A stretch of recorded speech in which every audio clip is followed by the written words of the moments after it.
du lå i. Jeg sa det var drøyt, du svarte meg høyt.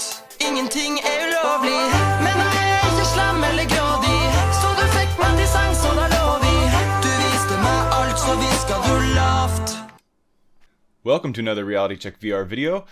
Today we're doing a little tester. I've got the green screen going behind me. We're going to try out some chroma key. I haven't tested that in a long time, so I want to see if I can do it again. Wayne was doing some stuff with that with me just the other day, so I had to get on that. Anyhow, also big update, less of a unboxing, more of a hey look what I bought. I did get a new graphics card, so finally we can have some less stuttery video and maybe some more smooth action, because I've noticed a lot of the other guys out there that make great content. Well, that's just it. Their content's great, and they have just a little better graphics card than I do. So I've been asking the guys, and I basically got myself a GTX 980. So I was running, just so you can see here, I was running the old EVGA GTX 770, you know, super clocked.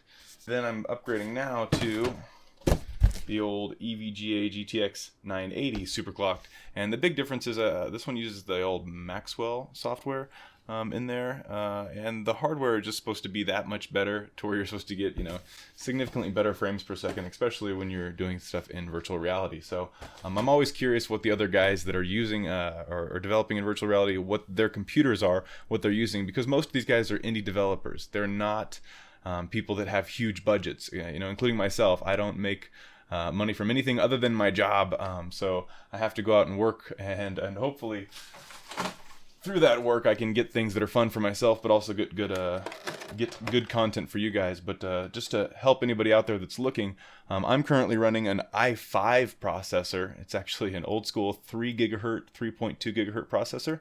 The next thing on my list to upgrade is the processor, and I do recommend, for the price right now, from what I've seen, and people can correct me, but for the price, if you're an average person, probably the i7, the 4790K for my chipset anyway, would be perfect. I have an 1150 chipset.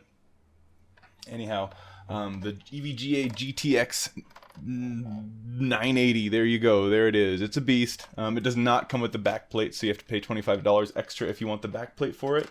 I decided I wasn't going to go for it just now. So hopefully I should be able to install this puppy, and everything should work just fine. It is a little different than the current card, having that it has more display ports than it does the DVIs. But that shouldn't be something that is too much of a problem with the use of some adapters. So anyhow, I'm looking forward to upgrade that here as soon as I finish this video, actually. And gosh, there is just so much that's been going on in VR right now, but we'll save that for a different video, a different day. I also did record, a few days ago, I recorded some of my computer setup, so just so you can see what I've got running in there. Just to go back to computer specs again, though, I'm running Windows 8.1. I've got 16 gigabytes of RAM. And before I upgraded my tower, I had a really small little gateway tower. So anyhow, I will go back to the other videos. I'll put those in here, and I'll kind of just show you what my computer build is. And hopefully it helps you out if you're interested. All right, have a good day. Thank you. Bye. So we'll make this video quick. Recently, I purchased one of these DZ77GAL 70K Intel Extreme boards for my computer.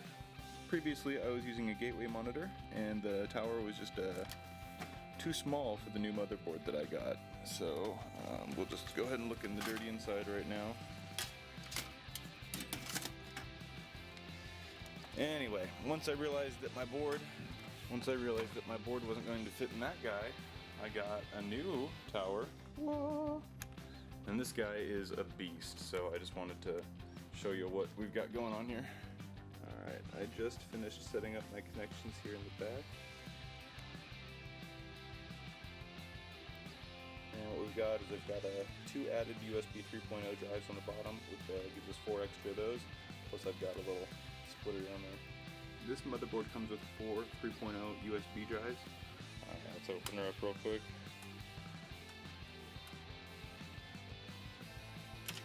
Just got the 2 screws on right now. My favorite part about this one, as soon as you go to open it up, that's right.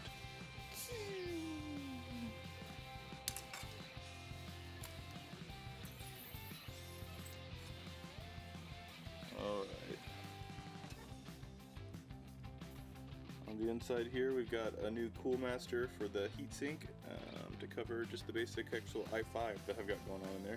Sadly, I don't even have anything better than that. Like I said, I've added the two USB 3.0s on bottom there, and just got done putting in my DGX audio card, which is a very, very low-end audio card, but you know, it does the trick a little better than the onboard. It's got an amplifier in both the mic jack and audio out jack, so it helps get more volume for my transducer chair and other relevant things. I've actually got 2 hard drives in there and a laptop hard drive, so it's kind of sticking out there a little extra with some electrical tape. Anyway, let's get the board turned on here.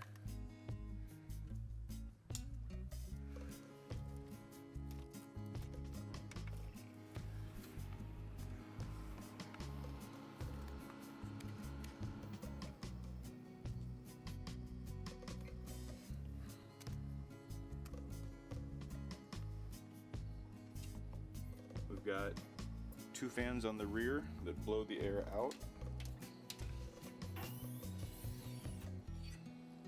We've got 2 fans on top that blow the air up and out.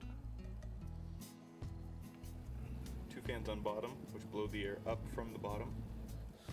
And then we've got these fans on the side, which actually blow the air into it. So it's sucking it in that direction. The air is being sucked up from the bottom, sucked into this direction, and then blown out the back, blown up the top. So that's the idea of the airflow. 2 fans on bottom, 4 fans on the side, 8 fans, 10 fans. Plus you've got the fan on the side of the Cool Master, makes it 11.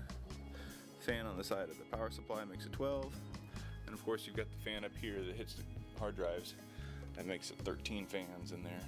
I guess if you also want to count the 2 fans on the GTX, that's 15 fans. So we've got 15 fans keeping this guy cool inside there. So there you have it. There is the inside of my box. Lastly, the new super sweet thing is that all these fans have their own fan control.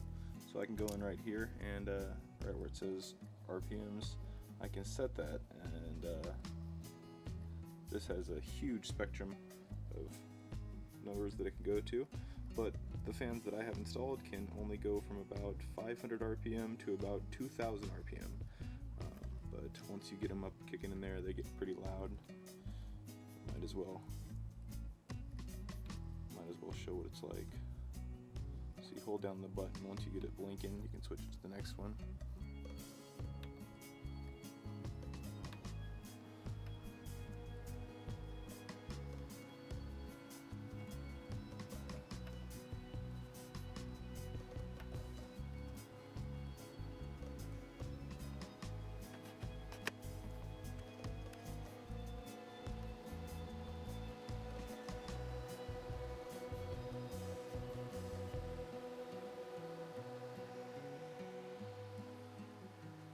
Gosh, I can feel it over here. Yeah, the amount of air that's coming out of this front vent right now is amazing. So that's a really nice way to keep your temperatures cool. Anyway, that's all I've got. You want to see what's kind of funny? Yeah, that's what's going on here. That's the little behind the scene. Yeah, a little behind the scenes right there. Behind the scenes.